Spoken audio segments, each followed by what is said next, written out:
Live your life, boy. Ladies and gentlemen, welcome to the Conspiracy Farm, where we don't start the conspiracies, we just add the water. And now, your host of the most state-of-the-art, most informed podcast on the interweb, I present to you Pat Miletich and Jeffrey Wilson. Ladies and gentlemen, are you ready for war? Yeah, rear naked choke a Cocker Spaniel, bro. You know what I'm saying? Bro. Change the neighborhood up. Conspiracy Farm. Go. Check it out.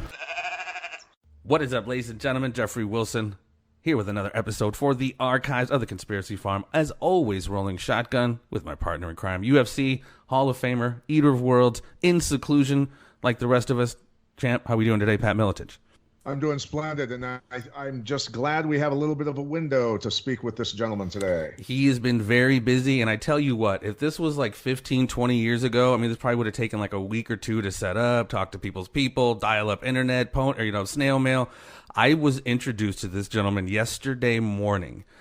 Someone sent me a text or something like, are you seeing about this page about in Wisconsin, or I'm sorry, in Michigan, Michiganders against excessive quarantine, I believe it is. So, and I went on, and it was just growing leaps and bounds, and the individuals on there, and I don't mean this obviously, and I wanted to say it wasn't a violent thing, but they were upset. People are pissed. People are pushing back.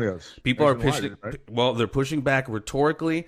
And, you know, this gentleman, I'm not sure he was directly involved, but he obviously probably knows the individuals. Anyway, there was a massive, massive rally to just against the whole quarantine, against what's going on, against some of what the governors up there doing.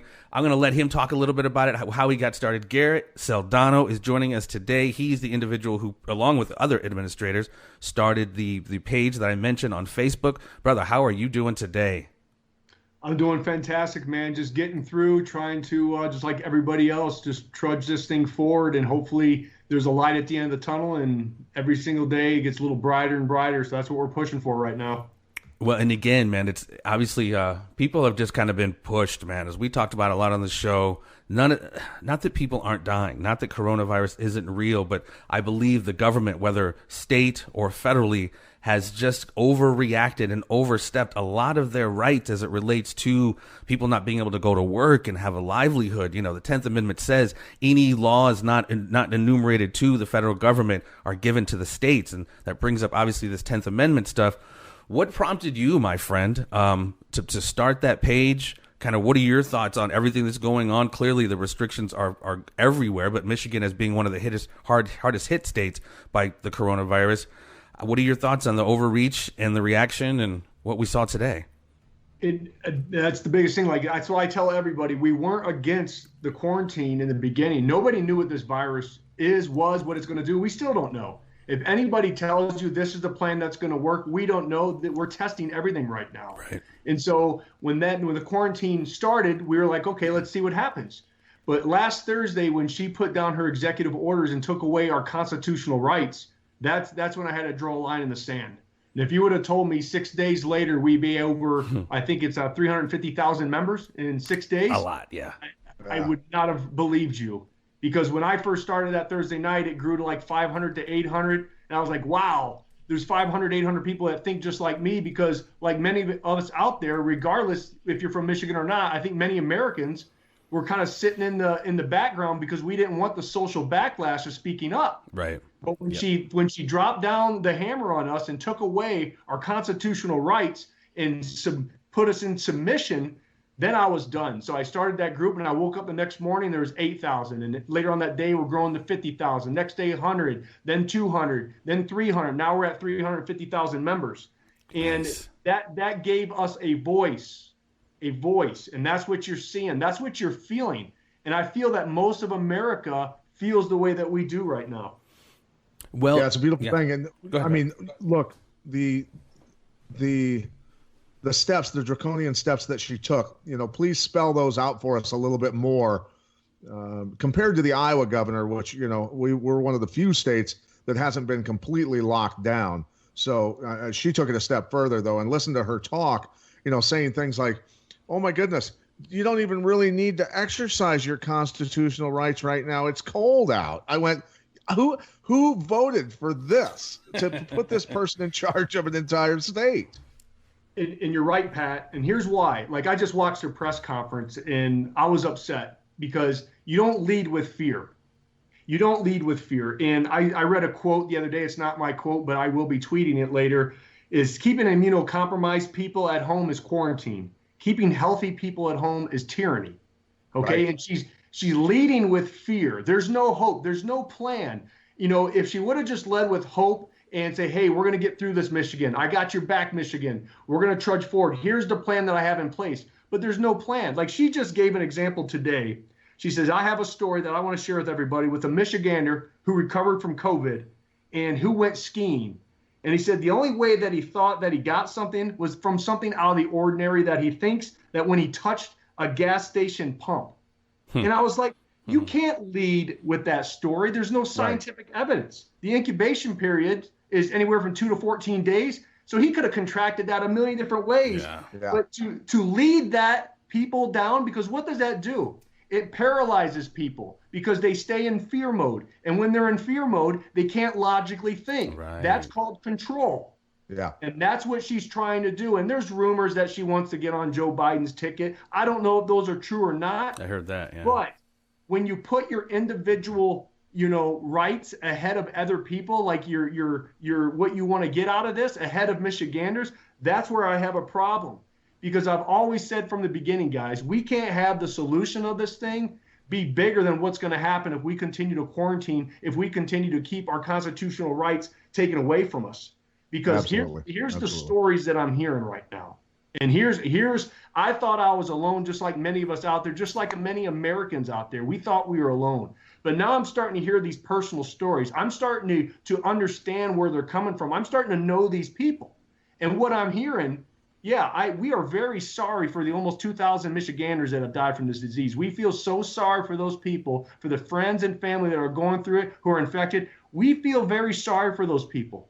But we're still concerned about the 96% of people out there who are getting directly affected from this. What we have right now, which you men are both well aware of, is increased domestic violence, which scares me because there's kids involved now. And these kids are probably going to see things that will leave scars for them for the rest of their lives. And with domestic violence, and not a lot of people know this from me, that I went through the police academy. My background was criminal justice before I became a chiropractor.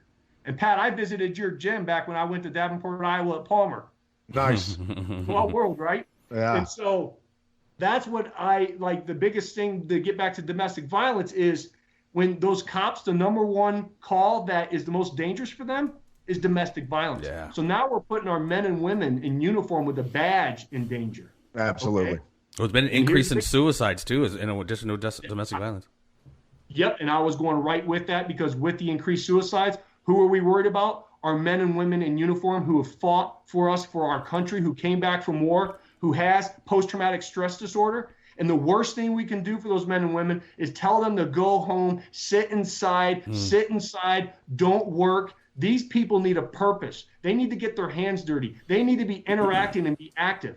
So we have all these problems, but she doesn't focus on those. She focuses on the person who might have touched a gasoline pump that got over COVID, by the way, right? Because we know the odds of you surviving this right now, according to the stats, because I always say stats and data don't lie, is very, very good. What is it, like 97, 98%? Yeah, it's 98%. So we're shutting down the world. We're shutting down America. We're taking away people's constitutional rights. Data doesn't, like you said, data doesn't lie, but them pesky freaking models do. Yep, they do. They do. But here's one right now that I've been watching. I haven't seen it in a couple days. But Sweden, they decided not to quarantine. I haven't been keeping up on them for the past couple days, so I don't know. But they're the same population as Michigan. They're around 10 million, and I think we're neck and neck. And I might the last graph that I saw, I might have saw that Sweden was starting to drop a little bit compared to us. And there's so many different variables with that because I'm not a scientist. I'm not a medical doctor. I don't know. Right. But we're usually a little bit more unhealthy than most people, right? Americans, we lead it in cardiovascular disease. Yeah. We lead it in obesity. And I just saw an article the other day. I think if you have obesity, that your risk of dying goes up. And so we have a society that's unhealthy. So we're telling them to go inside. The drinking's out of control, right? Alcohol sales are through the roof. People are suppressing their immune system. They're in fear. They're not exercising. They have no purpose. We're all becoming susceptible to a virus that shouldn't have that much teeth on it, but we're going to give it teeth by what we're doing. Well, and that's part of. Go ahead, Pat. Go ahead, Jeff. Well, I was just saying, part of why we keep our immune system strong was, like you said, we expose ourselves. We're out there. We're exposing ourselves to different, just different germs, et cetera, and that's how we keep our immune system strong. And like you said, you keep us locked in. Even on a good day, it's just weakening our immune system not to be out and exposing ourselves to different elements. 100%. Because here's what I'm telling people: is it's not if I'm going to get the virus. You're probably going to get the virus, if you haven't already. A lot of people right now are thinking and looking back over the last couple months, especially on the west side of Michigan, because the east side of Michigan is getting hit pretty hard right now in Detroit. But the west side of Michigan, and I even remember seeing a lot of people, even my own family members, that had weird signs and symptoms. Yeah, they had some kind of cold that they weren't getting over it, and it was like a week and a half and 2 weeks. Millions of people. I had it. Yeah. My family had it. My wife and kids had it. Most of my production crew had it. We've talked about this. Millions of Americans already had this thing in November, December, and January. See, those are the tests that I want run, where they call the antibody test, right? That's what we should be focused on right now as we're sitting inside getting our constitutional rights ripped from us. Maybe we should start getting those tests, and then we know we're like, hey, we don't have it. Guess what? We can get back to work. And so this young lady who works, who's a journalist at Northwestern, just interviewed me before, and she said, "What's your plan?" And look, guys, like I told you, six days ago, if you tell me I'd be having a conversation with Pat, the UFC Hall of Famer, I would have laughed at you. I'd be like, man, I hope I'd like to have a conversation with the guy, because Pat, I love you, man. I've been following you for years. Thanks, brother. But if you would have told me I'd be where I'm at right now, I would have laughed at you. If you want to make God laugh, you tell him your plans. And we're not going to quit. We are a big movement right now. We're growing. We're trying to get to over 1 million members, and I appreciate you guys having me on here so we can try to accomplish that. But we're not done. And that was the question that was asked for me earlier today. Like, what happens if you guys go back to work? I'm like, well, we win. And like, then what? I was like, then it goes into phase 2. And they're like, well, what's phase 2? I said, we're going to grow our membership to over 1 million people, and we're going to start organizing rallies late summer, early fall, when this virus has already gone through. And like, why are you going to do that? And electing politicians that do constitutional things. Yeah. You got it. That's our second phase, is to strip not only the Michigan governor, but governors the right to be able to do this again. They're going to get their executive orders retracted, because you can't take away people's constitutional rights. You can't. Well, and the beautiful thing is, I just want to say this real quick, Pat. The beautiful thing is, we've been going for 20 minutes now. I don't even know how long. You haven't mentioned anything about one side or the other, because what we're talking about transcends all of that. What we're leaving is a legacy for our kids' kids, and our kids' kids' kids. This is a nonpartisan issue. When people's constitutional rights are stripped, that affects everybody, not just blue states and red states. Everybody's locked down right now, not just certain political ideology. You just gave me the chills, because you're exactly 100% right. We don't care if you're a Democrat. We don't care that you're Republican. We don't care if you're an independent or a libertarian. This is about being an American. This is about a piece of paper that our forefathers inked for us to have these rights.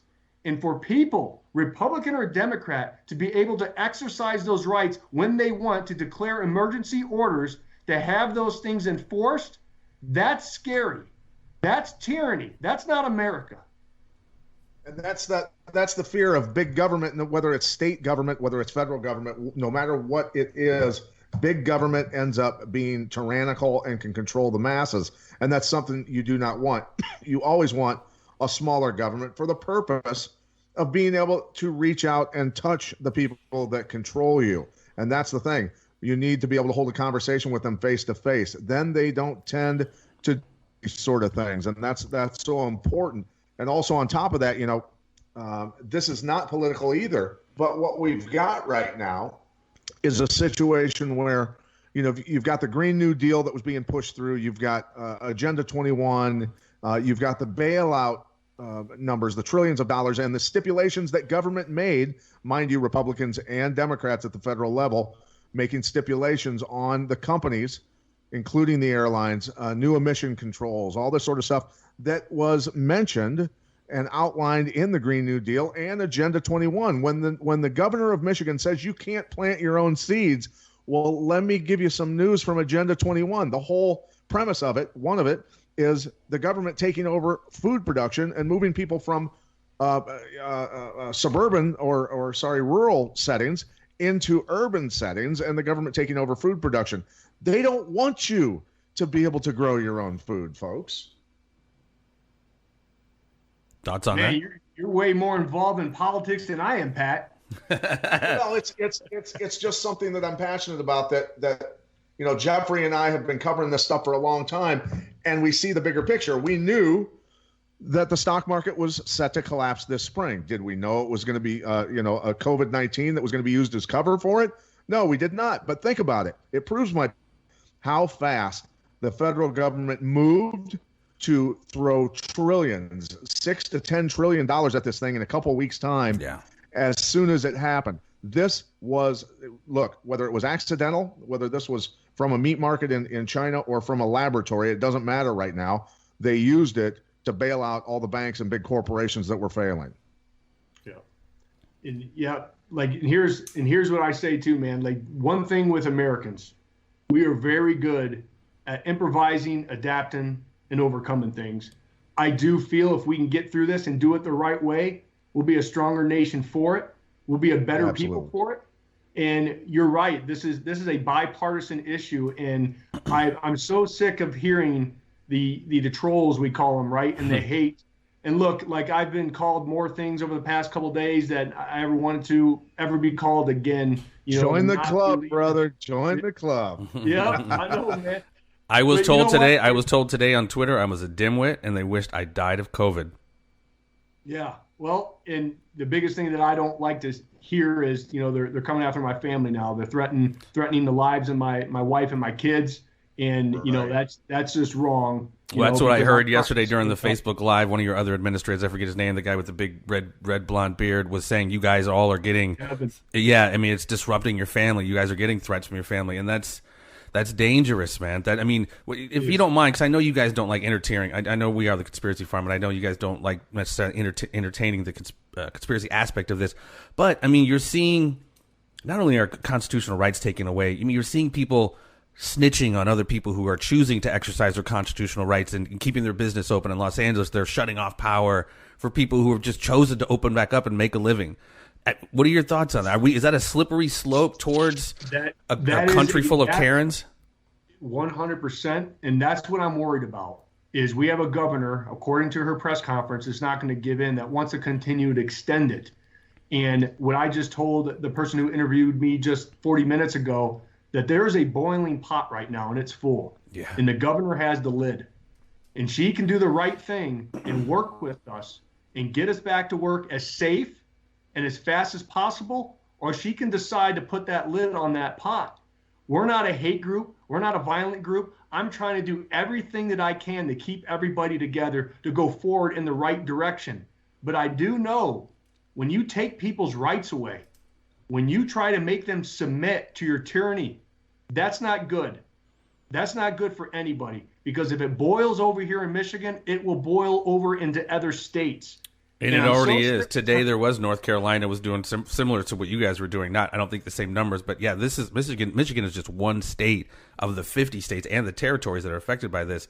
And it was just right on time. They scared us for about a month. It started clicking with everyone like, this isn't right. I can't, all these family businesses, they're collapsed the middle class, just decimated it. And people have just had enough because it's not making sense. And all these people who are just slaves to authority, that are just following along, just to follow along, who are probably going to be the first freaking people in line when Bill Gates pulls out his vaccine, not to get into that. But it's very dangerous. Going back to kind of the people who are snitching. People got to figure out right now that this is, I was saying, study hall's over. Doing the homework is over. This is the test. And if you haven't studied for the test, you're not going to fare so well. Yeah, you're exactly right. And I'm so sick of hearing from the trolls that you guys are just worried about the economy. You guys are just worried about the money. And I said, no, we're not worried about that. I'm worried about what happens to the people if the economy crashes. That's what I'm worried about. And I'm also, like, if they're calling me selfish, then what does that say to the over 1 million men and women who have fought and who have given the ultimate sacrifice for this country and died for our rights? When we allow them to get stamped on, they fought and died for our right to assemble, our right to be able to go travel to place, our rights to buy what we want to buy. Yeah. You know, plant your own gardens. Right, it's not America. We all know that. We all feel that. And so these next 2 weeks will be interesting. We're at a crossroads, gentlemen. Yeah. We truly are. I'm hoping some common sense gets in here and directs us down the path so we can build the country that we all know and love. Yeah, and the thing is that we already understand is that given the ragged condition that the global banks were in before this happened, that this was coming down the pike anyway. The amount of money that has been injected, the QE program after the 2008 collapse, the housing bubble collapse, and now this one is going to potentially create hyperinflation to a level that people can't even imagine. Look, chicken, eggs, a lot of other products that I've seen at the grocery store have already doubled in price, and hyperinflation hasn't even hit. People haven't even run away from the American dollar yet, which they're going to do. And then the real inflation is going to start to set in, and people do not understand that the hidden tax is inflation. Either way, the elites are going to get their money back through inflation and hyperinflation, and that is where the biggest transfer of wealth takes place. Not only just digitally injecting $6 to $10 trillion into the economy and giving corporations and banks bailouts again, instead of letting them go bankrupt and reset things the way they're supposed to reset,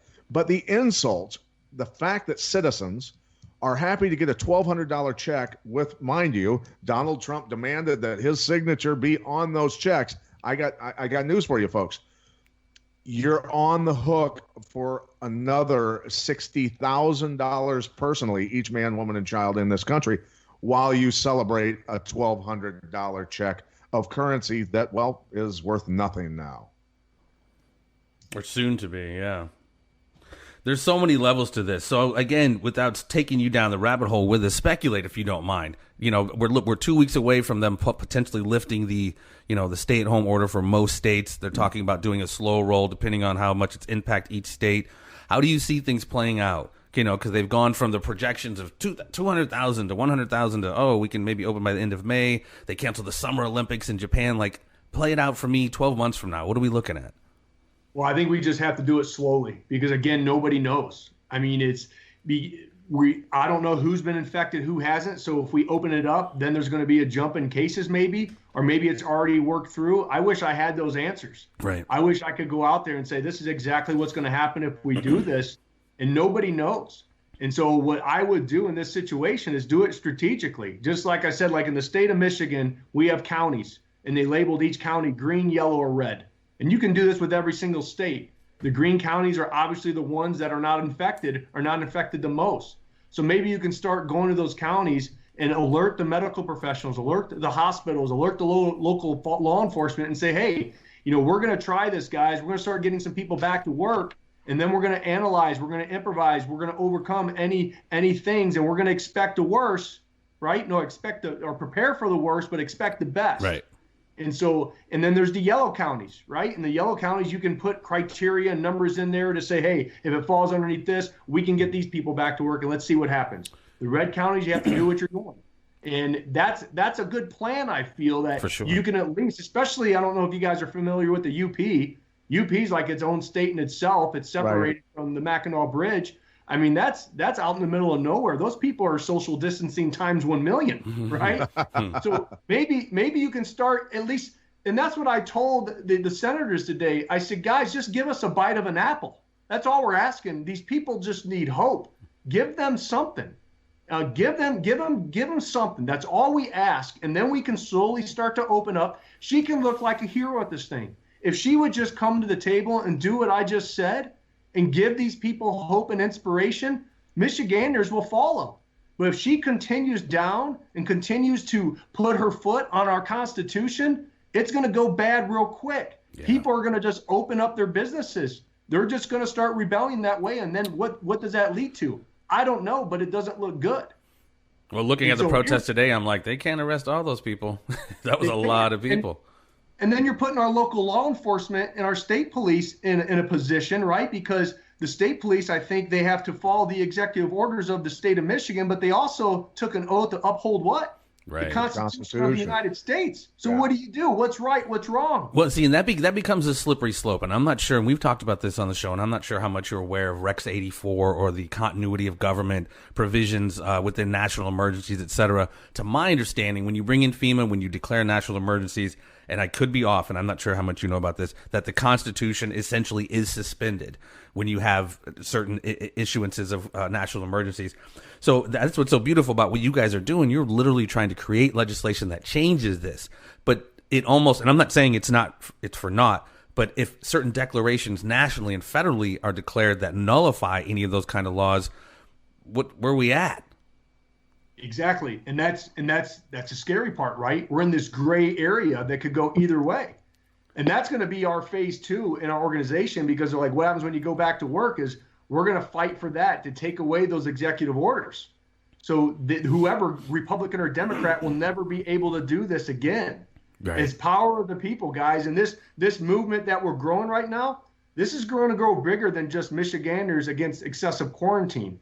You know, anybody out there who wants to join our mission right now, who wants to join our vision, I don't care what political party you are.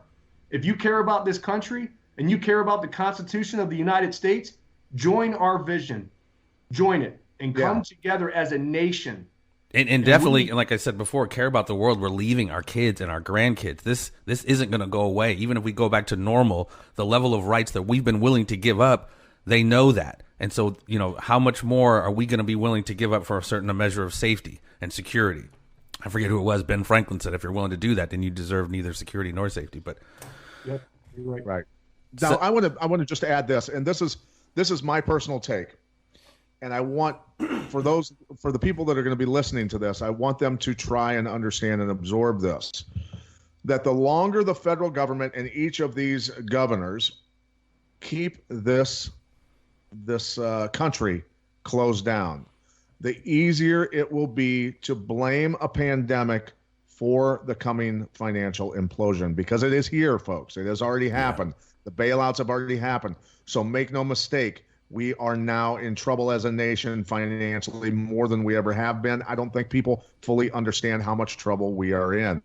So the longer they can keep us closed, and notice, and I'm going to cross the line in terms of politics, the blue states seem to be a lot more extreme and keeping their states closed longer and more stringent on their rules than any other red state. Okay, I'm just going to say it. And so in my mind, no matter what, we are headed for a financial disaster.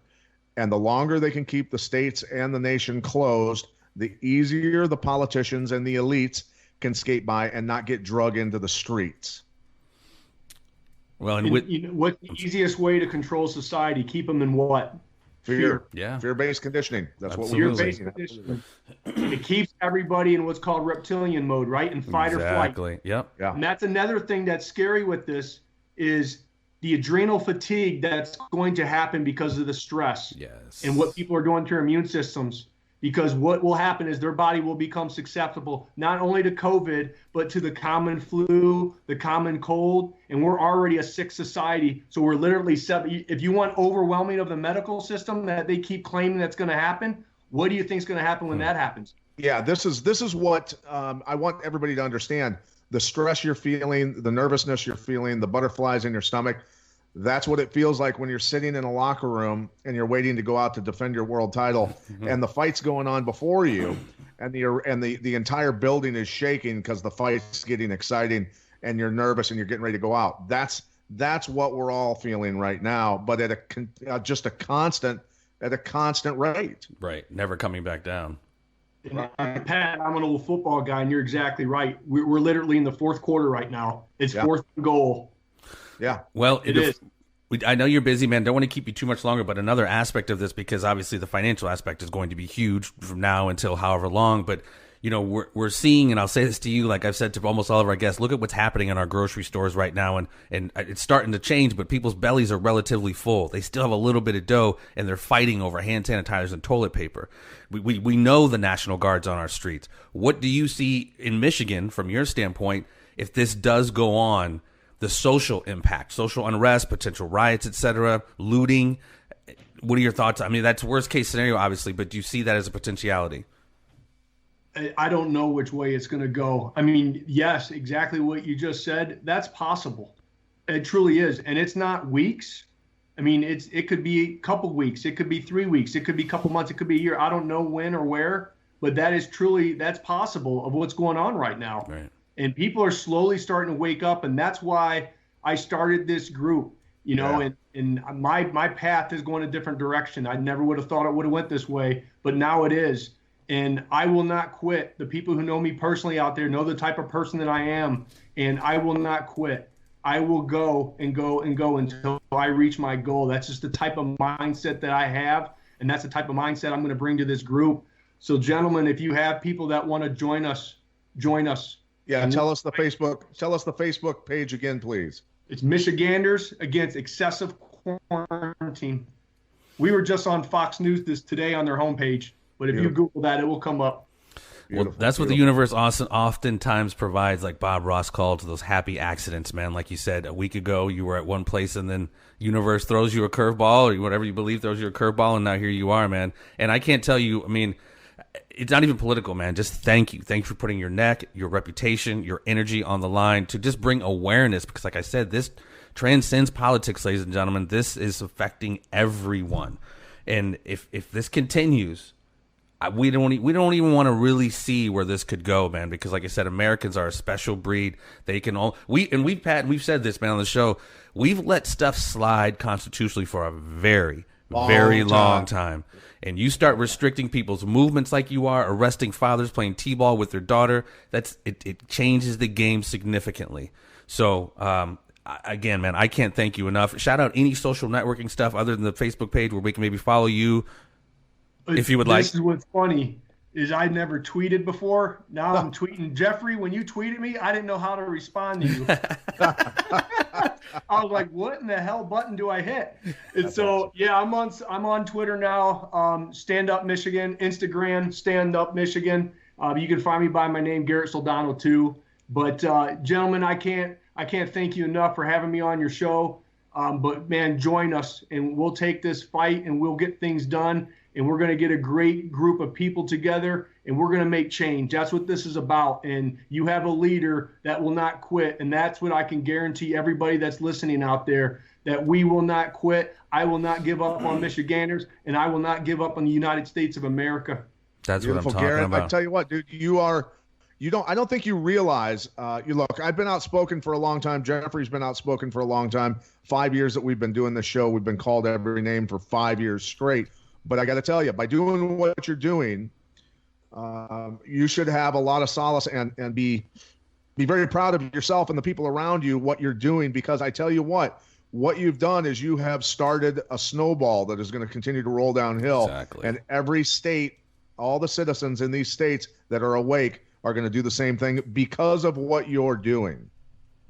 I appreciate that, Pat. And the biggest thing right now is I got to be able to look at my wife in the eyes, my kids. Yes. I got to be able to look at myself in the mirror, and I got to be able to look at the 350,000 people and growing in the eyes one day, and I will not give up. I will not quit on them, man. There you go. You are a beautiful human, baby. Be the change you want to see in the world, ladies and gentlemen. This has been Garrett Soldano. I thank you so much for your time. Godspeed. Continue that work, brother. And, you know, like we've said to all of our guests lately who can bring a little bit of information to this, few weeks, couple months down the line, if this persists, you are welcome back to see how things have changed, where they've gone. You always have a home here at the farm, brother. And when you decide to run for office, we'll certainly have you back on also. Damn straight. All right, guys. Hey, follow me on social media, guys. Let's make change. Absolutely. Garrett Soldano, ladies and gentlemen, peace and so much love. Stay tuned. There will always be more.